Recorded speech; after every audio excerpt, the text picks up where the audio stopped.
I don't think he is, but if he beats Canelo, he'll be like my number one fighter of all time. You don't think Crawford beats Canelo? I don't think so. And look, hear me out. I respect Crawford and everything that he's doing, but he just moved up from 147, so I'm just gonna treat him as a 147. That's why you gotta watch the fight so you can see. I'll get a message to Canelo.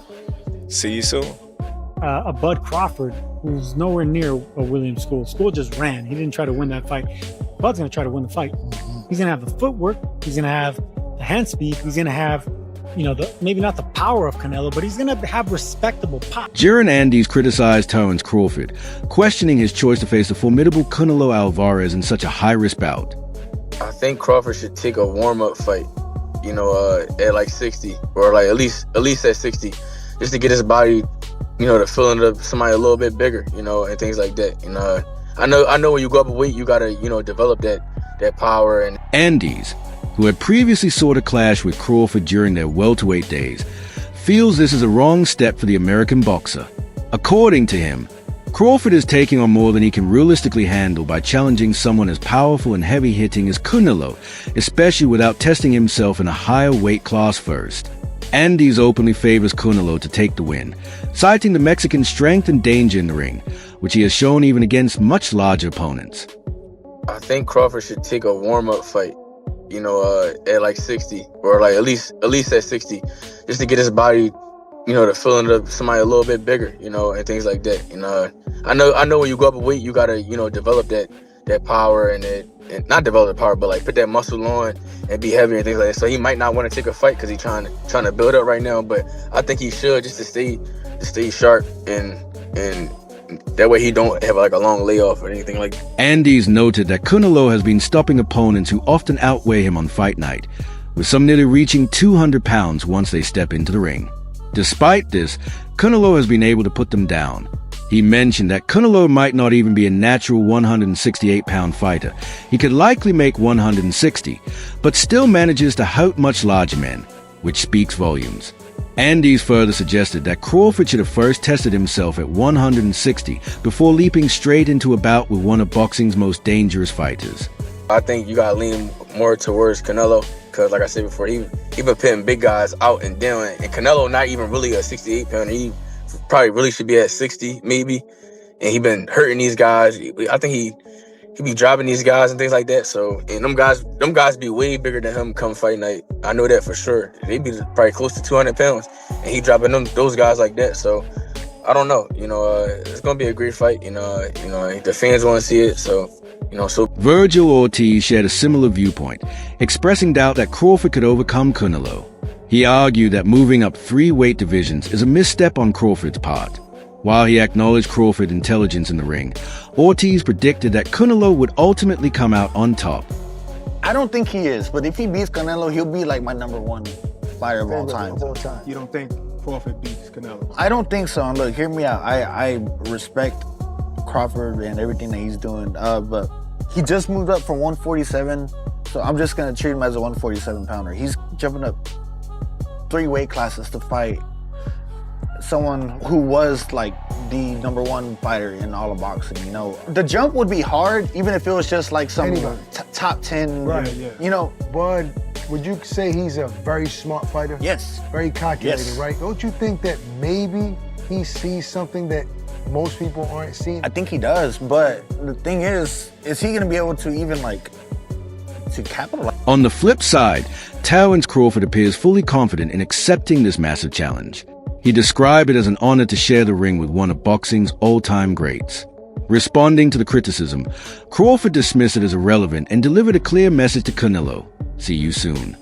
I'm definitely honored to be in that situation and a position to share the ring with another great.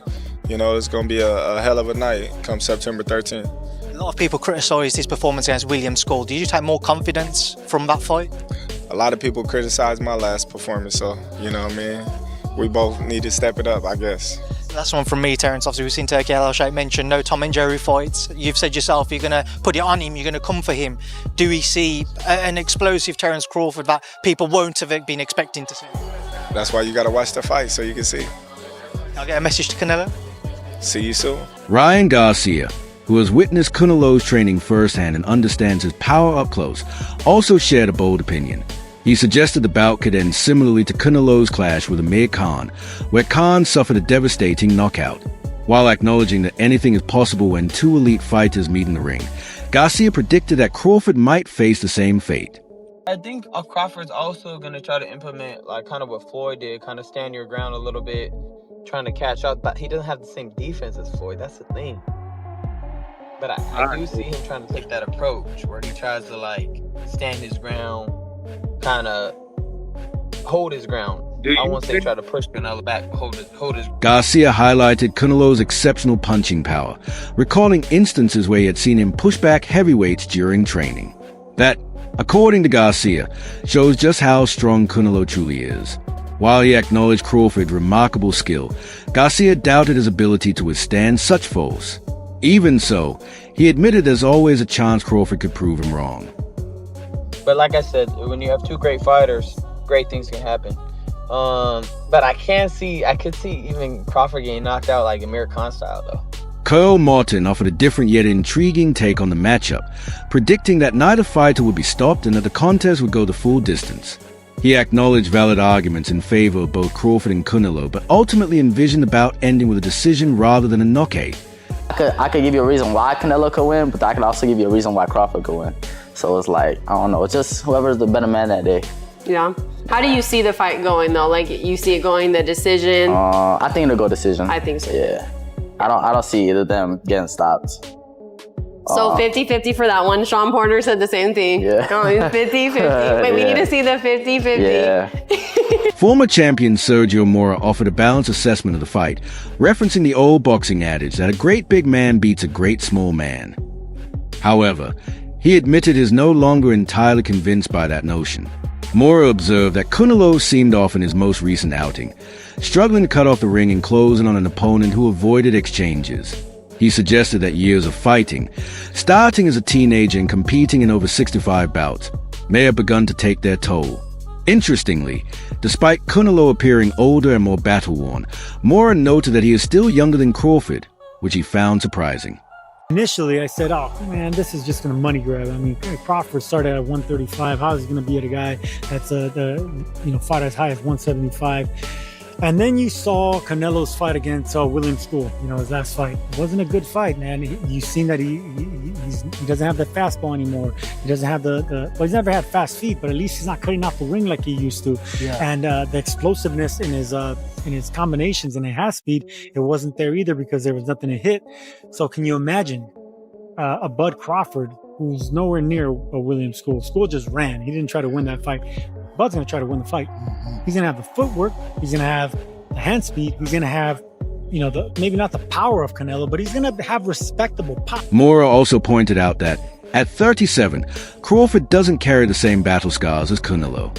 Over the years, he hasn't absorbed the same level of punishment, which could work in his favor. Mora described Crawford as a tough, mean competitor who has been adding size the right way without rushing the process. In fact, he remarked that Crawford currently appears taller and more solidly built than Canelo, a notable twist, given that most people consider Canelo the naturally bigger man. In that punch coming from both stances, mind you, the left-handed and the right-handed stance.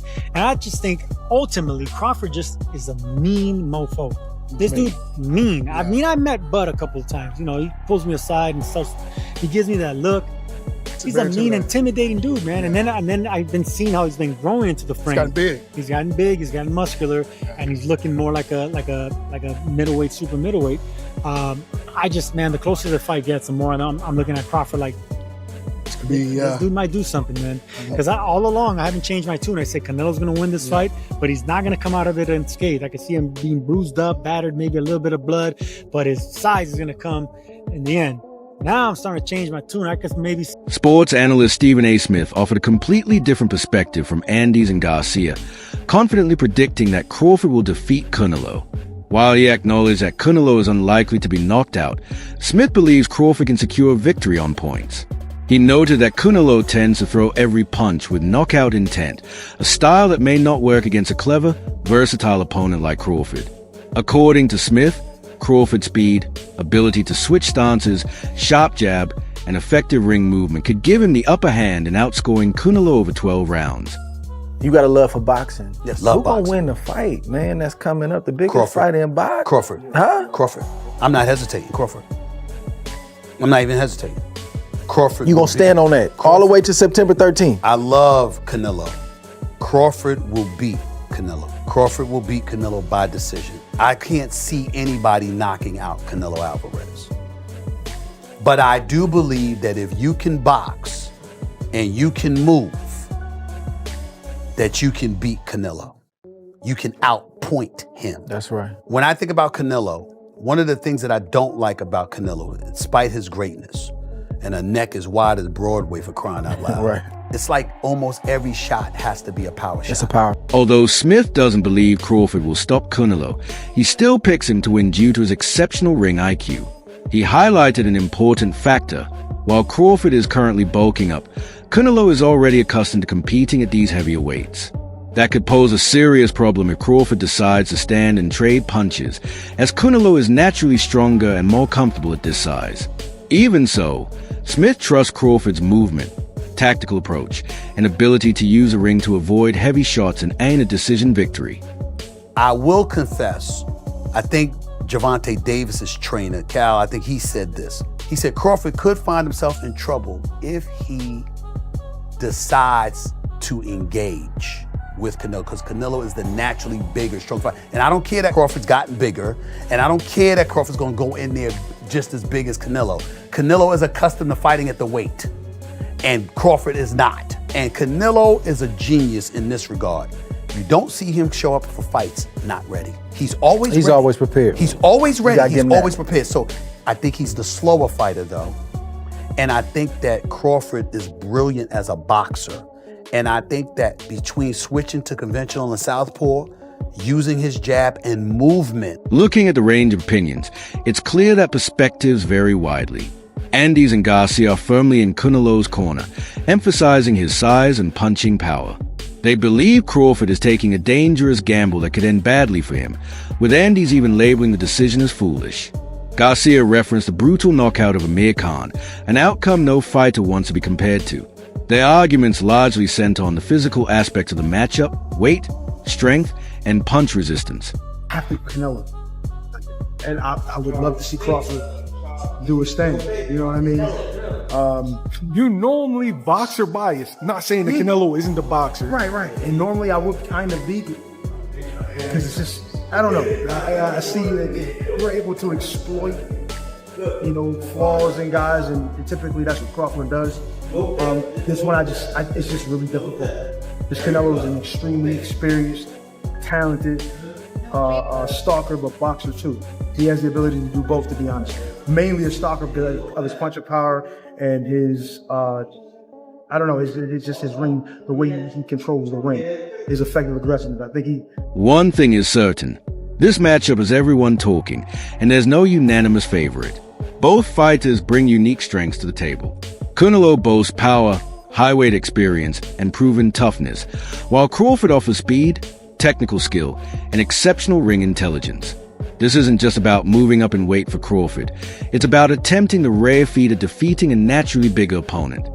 Do you? Yeah, I love that. See, I don't. Crawford wants to do it. I don't love it. Why? I think it's Crawford's last fight, so I'm happy he's going to cash out, and I'm rooting for him.